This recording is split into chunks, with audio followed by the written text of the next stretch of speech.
La médecine physique et de réadaptation est une partie de la médecine qui permet de prendre en charge certaines pathologies à certaines phases de la maladie. Le Centre hospitalier universitaire national de Fann reste l'un des rares hôpitaux du Sénégal à disposer d'un service spécialisé en la matière. Dans les pays en voie de développement, c'est que cette rééducation est peu développée. Et donc, s'il y a moins d'acteurs, bien sûr, avec une épidémiologie, une fréquence très élevée des AVC, donc vous voyez, il va se poser un problème dans la prise en charge.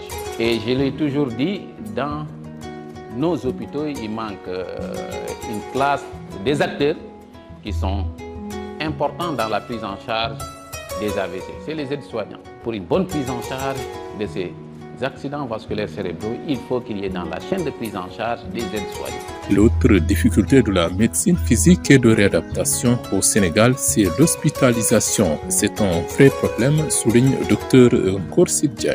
Il n'existe aucune structure de médecine physique et de réadaptation qui hospitalise à ce jour au Sénégal. Et donc nous remettons aux accompagnants des patients qui sont dépendants totalement. Imaginez que vous avez un patient qui pèse à peu près 90 kg et qui habite au deuxième dans un immeuble sans ascenseur. Donc on vous sort de l'hôpital, allez-y, regagnez votre appart. Donc c'est un problème. Ces patients devraient rester dans des structures de médecine physique et de réadaptation, subir une rééducation assez intensive afin d'améliorer un peu l'autonomie avant de les envoyer donc à la maison. La médecine physique et de réadaptation touche presque à toutes sortes de pathologies. Elle permet de récupérer les membres paralysés d'un patient et même à ceux victimes d'AVC de retrouver leur autonomie. Donc c'est un ensemble de techniques et de moyens thérapeutiques bien sûr qui seront utilisés et dont l'objectif est de prévenir les complications de décubitus, les traumatismes, parce qu'il arrive également qu'il y ait des traumatismes à cette phase, et autres incidents qui peuvent rendre le pronostic fonctionnel péjoratif, mais également engager le pronostic vital. Donc, à cette phase aiguë, il faut réunir les conditions d'une meilleure évolution, donc d'une meilleure récupération sur le plan fonctionnel, mais également préserver le pronostic vital du patient. Compte tenu de la méconnaissance de cette partie de la médecine, les spécialistes ont jugé nécessaire de créer cette association qui permet de renforcer les capacités des professionnels et de sensibiliser les patients. La médecine physique et de réadaptation, méconnue du personnel de santé, méconnue aussi du reste de la population. Et nous avons jugé nécessaire de mettre en place cette association pour éduquer, sensibiliser, mais également former. Donc, former des médecins, éduquer et sensibiliser également la population, puisque nous estimons que toute association a un devoir envers sa population.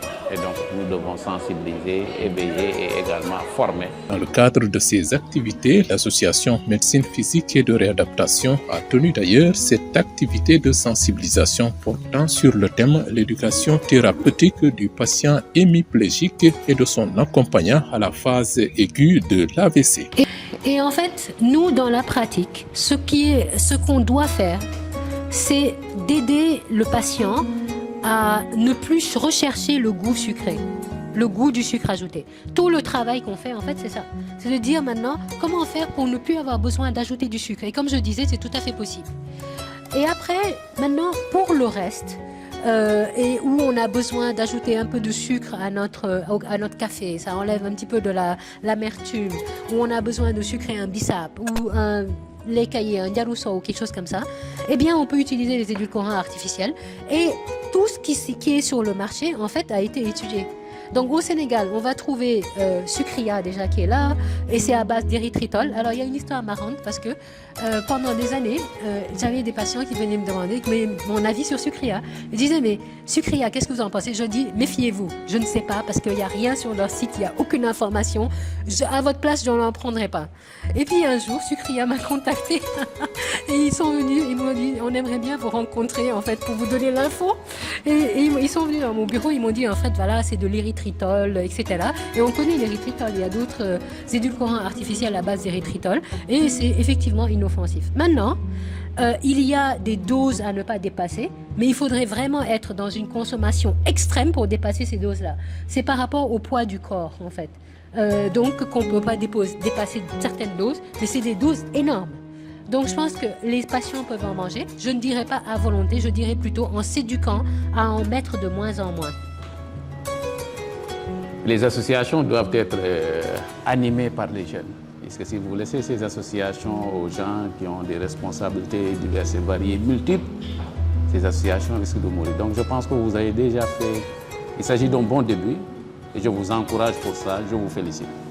Je voudrais également remercier nos partenaires des laboratoires Troïka qui sont des partenaires fidèles, constants. Et donc je voudrais saisir cette occasion pour vous remercier encore pour votre accompagnement. L'association Médecine Physique et de Réadaptation ne compte pas s'en arrêter là. Elle envisage aussi, d'ici la fin de l'année 2025, d'organiser une autre matinée de formation et d'éducation du personnel de santé et de l'éducation de la population.